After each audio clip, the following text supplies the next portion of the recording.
Hello guys, അപ്പോൾ വീണ്ടും പുതിയൊരു വീഡിയോയിലേക്ക് സ്വാഗതം. അപ്പോൾ ഇന്നലെ ഞാൻ 2 വീഡിയോ ചെയ്ത് വെച്ചിട്ടുണ്ടായിരുന്നു, നിങ്ങൾ ഓൾറെഡി കണ്ട് എന്നാണ് ഞാൻ വിശ്വസിക്കുന്നത്. അപ്പോൾ ഇന്ന് നമ്മൾ ഡിസ്കസ് ചെയ്യാൻ നമ്മുടെ +2 എക്കണോമിക്സിൽ നമ്മുടെ മാക്രോയിൽ 4-ാമത്തെയും അതുപോലെ തന്നെ മാക്രോയിലെ 5-ാമത്തെയും ചാപ്റ്ററുകളായിട്ട് നമുക്ക് വരുന്ന 2 കോൺസെപ്റ്റ്. ഈ 2 ചാപ്റ്ററിലായിട്ട് നമുക്ക് വരുന്ന കോൺസെപ്റ്റാണ് മൾട്ടിപ്ലയേഴ്സ് എന്ന് പറയുന്നത്. നിങ്ങൾ കേട്ടിട്ടുണ്ടാവില്ലേ മൾട്ടിപ്ലയേഴ്സിനെ കുറിച്ച്? അപ്പോൾ ഈ മൾട്ടിപ്ലയേഴ്സിനെ കുറിച്ചുള്ളതാണ് നമ്മൾ പഠിക്കുന്നത്. കംപ്ലീറ്റ് മൾട്ടിപ്ലയേഴ്സാണ് നമ്മളിവിടെ ഡിസ്കസ് ചെയ്യുന്നുണ്ടാവും. അപ്പോൾ നമുക്ക് നോക്കാം, മൾട്ടിപ്ലയേഴ്സ് എന്ന് പറഞ്ഞാൽ യഥാർത്ഥത്തിൽ എന്താണ്? ഈ പണഗുണകം എന്നാണ് ഇതിനെ പറയുന്നത്. മണി മൾട്ടിപ്ലയർ എന്ന് പറഞ്ഞാൽ ഗുണകം എന്നാണ്. മലയാളത്തിൽ നമ്മളിതിനെ പറയാം ഗുണകം എന്നാണ് കേട്ടോ. അപ്പോൾ ജസ്റ്റ് ഒരു കാര്യം മനസ്സിലാക്കുക, എത്ര ടൈപ്പ് ഉണ്ടെന്ന് ആദ്യം മനസ്സിലാക്കുക. മൾട്ടിപ്ലയേഴ്സ് നമുക്ക് മെയിനായിട്ട് 6 ടൈപ്പാണ് പഠിക്കാനുള്ളത്. 6 എണ്ണമാണ് പഠിക്കാനുള്ളത്. അത് ഒന്നാമത് നമ്മളിപ്പോൾ ഓൾറെഡി പഠിച്ചു കഴിഞ്ഞിട്ടുണ്ടായിരിക്കും, ഇൻവെസ്റ്റ്മെൻറ്റ് മൾട്ടിപ്ലയർ. ഇന്നലെ നടന്ന ലൈവ് ക്ലാസ്സിൽ നമ്മൾ പറഞ്ഞിട്ടുണ്ടായിരുന്നു ഇൻവെസ്റ്റ്മെൻറ്റ് മൾട്ടിപ്ലയർ ആണ് ഇതിലാദ്യമായിട്ട് വരുന്നത്. ഓക്കെ, ഇനി രണ്ടാമത്തത് ടാക്സ് മൾട്ടിപ്ലയർ. അതാണ് നമുക്ക് രണ്ടാമത് വരുന്നത്. ടാക്സ് മൾട്ടിപ്ലയർ നമുക്ക് പേര് കൊടുക്കാം. അപ്പോൾ ടാക്സുമായിട്ട് ബന്ധപ്പെട്ട ഒരു മൾട്ടിപ്ലയർ നമുക്ക് പഠിക്കാനുണ്ട്. പിന്നെ മൂന്നാമതായിട്ട് വരുന്ന അതുപോലെ തന്നെ വരുന്ന മറ്റൊന്നാണ് ഗവൺമെൻറ് എക്സ്പെൻഡിച്ചർ മൾട്ടിപ്ലയർ എന്ന് പറയുന്നത്. ഇനി നാലാമതായിട്ട് നമുക്ക് വരുന്നത് ഇത് രണ്ടും കൂടി ചേർത്തുള്ളതാണ് balanced budget. Okay, balanced budget multiplier എന്നാണ് പറയാറുള്ളത്. ആൻഡ് അഞ്ചാമതായിട്ട് നമുക്ക് ഇതിൽ വരുന്നതാണ് ഈ പറഞ്ഞതിനൊക്കെ പുറമായിട്ട് നമുക്ക് വരുന്ന 5-ാമത്തെ ഉണ്ട്. അതിനെ നമ്മൾ വിളിക്കുന്ന പേരാണ് നമ്മുടെ ഓട്ടോണമസ് എക്സ്പെൻഡിച്ചർ മൾട്ടിപ്ലയർ. എന്താണ് പറയുക? ഓട്ടോണമസ് എക്സ്പെൻഡിച്ചർ മൾട്ടിപ്ലയർ എന്നാണ് പറയാറുള്ളത്. ആൻഡ് ഫൈനലി ആറാമതായിട്ട് ഒന്നും കൂടി പഠിക്കാറുണ്ട്. ആറാമതിന് നമ്മൾ വിളിക്കുന്നവരാണ് ട്രാൻസ്ഫർ റിട്ടേൺ മൾട്ടിപ്ലയർ. എന്താണ് വിളിക്കുക? ട്രാൻസ്ഫർ റിട്ടേൺസ് മൾട്ടിപ്ലയർ എന്നാണ് വിളിക്കാറുള്ളത് കേട്ടോ. അപ്പോൾ ട്രാൻസ്ഫർ റിട്ടേൺ മൾട്ടിപ്ലയർ, ഇങ്ങനെ 6 മൾട്ടിപ്ലയേഴ്സാണ് നമുക്ക് ആകെ +2 പഠിക്കാനുള്ളത്. അപ്പോൾ ഇതിലൊക്കെ നിങ്ങൾ പഠിക്കേണ്ടതെന്ന് വെച്ച് കഴിഞ്ഞാൽ വേറെ ഒന്നുമില്ല, നിങ്ങൾ ഓരോന്നിൻ്റെയും ഈ പറഞ്ഞ 6 ഉണ്ടല്ലോ, 1 2 3 4 5 6, ഈ 6 ഇക്വേഷൻസ് വെച്ച് നമ്മൾ പ്രോബ്ലം ചെയ്യാനാണ് പഠിക്കുന്നത്. ഓക്കെ, അപ്പോൾ നമുക്ക് ആദ്യം ഇക്വേഷൻസ് നോക്കാം. ഫസ്റ്റ് ഓഫ് ഓൾ നമ്മൾ നോക്കുന്നത് ഇൻവെസ്റ്റ്മെൻറ്റ് മൾട്ടിപ്ലയർ ആണ്. അപ്പോൾ ആദ്യം നമുക്ക് നോക്കാം, ഇൻവെസ്റ്റ്മെൻറ്റ് മൾട്ടിപ്ലയർ എന്ന് പറഞ്ഞാൽ നമ്മൾ എന്ത് പഠിക്കണം? Okay, investment multiplier. ഓക്കെ, ഇതിൻ്റെ പ്രോബ്ലംസ് ഉള്ളത് ഇക്വേഷൻസ് ഞാൻ വേറെ തരാം. ഇപ്പോൾ നമ്മൾ എന്താ ഇക്വേഷൻസ് മാത്രം പഠിക്കുക, പ്രോബ്ലംസ് നമുക്ക് ചെയ്ത് നോക്കണം. അപ്പോൾ ഇൻവെസ്റ്റ്മെൻറ്റ് മൾട്ടിപ്ലയർ കാണുമ്പോൾ നമുക്ക് സാധാരണ വേണ്ട ഇക്വേഷനാണ് വേണ്ടത്. അതിൻ്റെ ഇക്വേഷനാണ് ΔY. എല്ലാ മൾട്ടിപ്ലയറിൻ്റെയും മുകളിൽ എപ്പോഴും കൊടുക്കേണ്ടത് ΔY ആണ്. ഏതാണോ മൾട്ടിപ്ലയർ വരുന്നത് ആ പേരാണ് താഴെ കൊടുക്കുന്നത്. ഇവിടെ ഇൻവെസ്റ്റ്മെൻ്റ് ആണ് ചോദിച്ചത്, അതുകൊണ്ട് എന്ത് ചെയ്യുക? ΔI അഥവാ ഡെൽറ്റ ഇൻവെസ്റ്റ്മെൻറ്റ് താഴെ കൊടുക്കാം. ഇനി ഇക്വേഷനാണ് 1/1 - MPC എന്നാണ് നമ്മുടെ ഇക്വേഷൻ വരിക. 1/1 - MPC എന്നാണ് നമ്മുടെ ഇക്വേഷൻ വരിക കേട്ടോ. അപ്പോൾ മറക്കരുത്. ഇനി രണ്ടാമത്തെ മൾട്ടിപ്ലയർ നമുക്ക് നോക്കാം. രണ്ടാമത്തെ മൾട്ടിപ്ലയർ ആയിട്ട് നമ്മളിവിടെ പറയുന്നതാണ് നമ്മുടെ ടാക്സ് മൾട്ടിപ്ലയർ. നമ്മൾ പറഞ്ഞത് അതായിരുന്നു ടാക്സ് മൾട്ടിപ്ലയർ എന്നാണ് നമ്മൾ പറഞ്ഞത് അല്ലേ. അപ്പോൾ ടാക്സ് മൾട്ടിപ്ലയർ കാണാനുള്ള ഇക്വേഷനാണ് രണ്ടാമതായിട്ട് നമ്മൾ പറയുന്നത്. ടാക്സ് മൾട്ടിപ്ലയർ കാണാനുള്ള ഇക്വേഷൻ നമ്മൾ എഴുതുമ്പോൾ എന്താ എഴുതുക?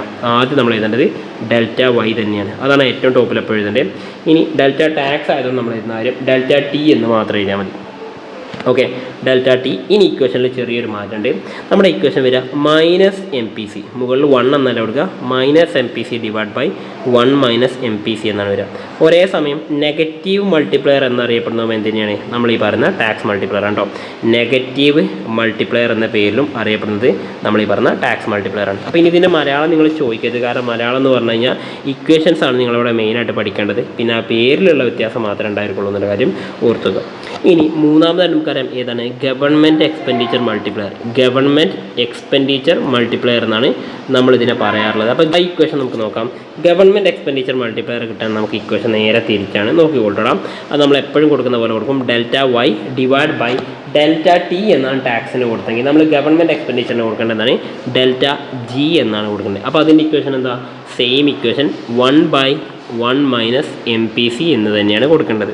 ആൻഡ് ഫോർത്ത് വൺ, നാലാമത്തെയാണ് നമ്മുടെ മൾട്ടിപ്ലയർ എന്ന് പറയുന്നത് balanced budget multiplier. Okay, balanced budget multiplier. Okay, ഈ ബാലൻസ്ഡ് ബജറ്റ് മൾട്ടിപ്ലയറിന് മാത്രമുള്ളൊരു പ്രത്യേകത ഞാൻ പറഞ്ഞുതരാം, നോക്കിക്കൊണ്ടിടാം. ഈ ബാലൻസ്ഡ് ബജറ്റ് മൾട്ടിപ്ലയർ നമുക്ക് ചെയ്യാൻ എപ്പോഴും നമുക്കതിൻ്റെ ഉത്തരം കിട്ടുക =1 ആയിരിക്കും. അപ്പോൾ ബാലൻസ്ഡ് ബജറ്റ് മൾട്ടിപ്ലയർ എന്ന് പറഞ്ഞാൽ യഥാർത്ഥത്തിൽ എന്താ പറയുക? ഞാനിവിടെ ടാക്സ് മൾട്ടിപ്ലയറിന് A എന്നും അതേപോലെ ഗവൺമെൻറ് മൾട്ടിപ്ലയറിന് B എന്നും പേര് കൊടുക്കുന്നു. ഒരേ സമയം നമ്മുടെ ഗവൺമെൻറ് മൾട്ടിപ്ലയറും അതേപോലെ ടാക്സ് മൾട്ടിപ്ലയറും കൂട്ടിച്ചേർത്താലാണ് എന്ത് കിട്ടുക? നമ്മൾ ഈ പറഞ്ഞ ബാലൻസ്ഡ് ബജറ്റ് മൾട്ടിപ്ലയർ എന്ന് കിട്ടുക. ഇതിൻ്റെ വാല്യൂ എപ്പോഴും എന്തായിരിക്കും? വാല്യൂ എപ്പോഴും എത്രയായിരിക്കും? =1 ആയിരിക്കും. ഈ ഒരു കാര്യം മാത്രം നിങ്ങളിവിടെ പഠിച്ചാൽ മതി കേട്ടോ. ഇനി മൂന്നാമത്തത് നമുക്ക് കഴിഞ്ഞു, നാലാമത്തെയും കഴിഞ്ഞു. ഇനി അഞ്ചാമത്തെ ഈ ബാലൻസ്ഡ് ബജറ്റ് മൾട്ടിപ്ലയർ അഥവാ BBM എന്ന് പറയാറുണ്ട്. അതിൻ്റെ ഇക്വേഷൻ ഇനി വേണമെന്നുണ്ടെങ്കിൽ ഇത്രയുള്ള സംഗതി നോക്കിക്കൊള്ളടാം. Balanced budget multiplier is equal to നമ്മുടെ ഇക്വേഷൻ ഇങ്ങനെ വരിക delta Y divide by delta G is equal to 1/1 minus M P C. ഇതാണ് നമ്മുടെ എന്ത് പറയുന്നത് ഈ ഗവൺമെൻറ് എക്സ്പെൻഡിച്ചർ മൾട്ടിപ്ലയർ പ്ലസ് എന്ത് ചെയ്യണം tax multiplier minus M P C divide by 1 minus M P C.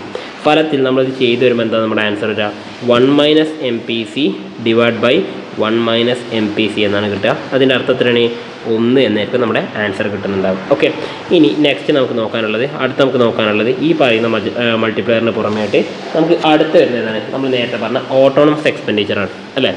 അപ്പോൾ അഞ്ചാമതായിട്ട് വരുന്നതാണ് ഓട്ടോണമസ് എക്സ്പെൻഡിച്ചർ. ഈ ഓട്ടോണമസ് എക്സ്പെൻഡിച്ചർ എന്ന് പറഞ്ഞാൽ നമുക്കറിയാം എന്താണ് നമ്മുടെ ഇൻകവുമായിട്ട് ബന്ധപ്പെടാത്ത എക്സ്പെൻഡിച്ചറുകളാണ് ഓട്ടോണമസ് എന്ന് പറയാറുള്ളത് അല്ലേ. അപ്പം അതുമായിട്ട് ബന്ധപ്പെട്ട് നമുക്ക് വരുന്ന ഓട്ടോണമസ് എക്സ്പെൻഡിച്ചർ മൾട്ടിപ്ലയറിൻ്റെ ഇക്വേഷൻ നമുക്ക് നോക്കാം. ഇക്വേഷൻ വളരെ സിമ്പിളാണ്. നോക്കിക്കൊണ്ടിടാം. ഡെൽറ്റ വൈ ആണ് നമ്മൾ ചെയ്യാറുള്ളത്.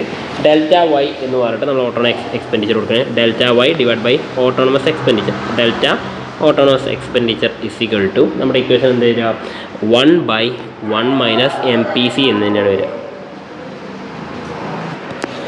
നമ്മുടെ ഇക്വേഷൻ പ്രകാരം എന്ത് വരിക delta Y divide by delta autonomous expenditure is equal to 1/1 minus M P C എന്ന് തന്നെയാണ് നമ്മുടെ ഇക്വേഷൻ കേട്ടോ. മറന്നു പോകരുത്. ഇതാണ് നമുക്കുള്ളത് അഞ്ചാമത്തെന്ന് പറഞ്ഞത്.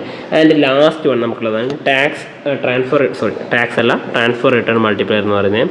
അപ്പോൾ transfer returns multiplier. Okay, transfer returns multiplier എന്ന് പറയുമ്പം നമ്മൾ ഇതിൻ്റെ ഇക്വേഷൻ പഠിക്കണം. അപ്പോൾ നോക്കിക്കൊണ്ടിരിക്കുക. ട്രാൻസ്ഫർ റിട്ടേൺ മൾട്ടിപ്ലയറിൻ്റെ ഇക്വേഷൻ എന്ന് പറയുന്നത് വളരെ ഈസിയാണ്. നമ്മൾ ഇതുവരെ പഠിച്ച പോലെ തന്നെയാണ്. ഡെൽറ്റ വൈ എന്ന് തന്നെ മോൾ കൊടുക്കുന്നു divide by delta T R അഥവാ ട്രാൻസ്ഫർ റിട്ടേൺ ടി ആർ എന്ന് എഴുതിയിട്ടുള്ളത്. ഇനി അതിൻ്റെ ഇക്വേഷൻ നോക്കിക്കോളും M P C divide by 1 minus M P C. അഥവാ നമ്മൾ നേരത്തെ ഇതേപോലത്തെ ഒരു ഇക്വേഷൻ കണ്ടിട്ട് എം പി സി എന്ന് വെച്ചിട്ട് തന്നെയായിരുന്നു. പക്ഷേ അതെന്തായിരുന്നു അത് ട്രാൻസ്ഫർ അല്ല ടാക്സ് മൾട്ടിപ്ലയർ ആയിരുന്നു. അപ്പോൾ രണ്ടിലും ടി വരുന്നുണ്ട്. അതുകൊണ്ട് എം പി സി വെച്ച് വരികയാണെങ്കിൽ ടി വെച്ചിട്ടായിരിക്കും വരുന്നതിൻ്റെ കാര്യം ഓർത്ത് നോക്കാം. മൈനസ് എം പി സി വെച്ചാണെങ്കിൽ tax multiplier plus M P C ആണെങ്കിൽ ട്രാൻസ്ഫർ റിട്ടേൺ മൾട്ടിപ്ലയർ എന്ന കാര്യം ഓർത്ത് നോക്കുക. ഓക്കെ, ഇനി ഇതിപ്പോൾ പഠിച്ചു കഴിഞ്ഞെന്ന് വിശ്വസിക്കുന്നു. ഇതുമായിട്ട് ബന്ധപ്പെട്ട കൂടുതൽ ക്വസ്റ്റ്യൻസ് എന്ത് ചെയ്യാം ഞാൻ നിങ്ങളുമായിട്ട് ഷെയർ ചെയ്യാം. അപ്പോൾ നിങ്ങൾ നന്നായിട്ട് എന്ത് ചെയ്യുക ഈ ഒരു ഏരിയ പഠിച്ചേക്കുക. നമുക്ക് എന്ത് ചെയ്യാം ഇതിൻ്റെ ക്വസ്റ്റ്യൻസ് പഠിക്കാം. അപ്പോൾ ഈ 6 മൾട്ടിപ്ലൈസും നിങ്ങൾ വൃത്തിയായിട്ട് എഴുതിയെടുത്ത് പഠിക്കുക. വീണ്ടും കാണാം. All the best. ബൈ.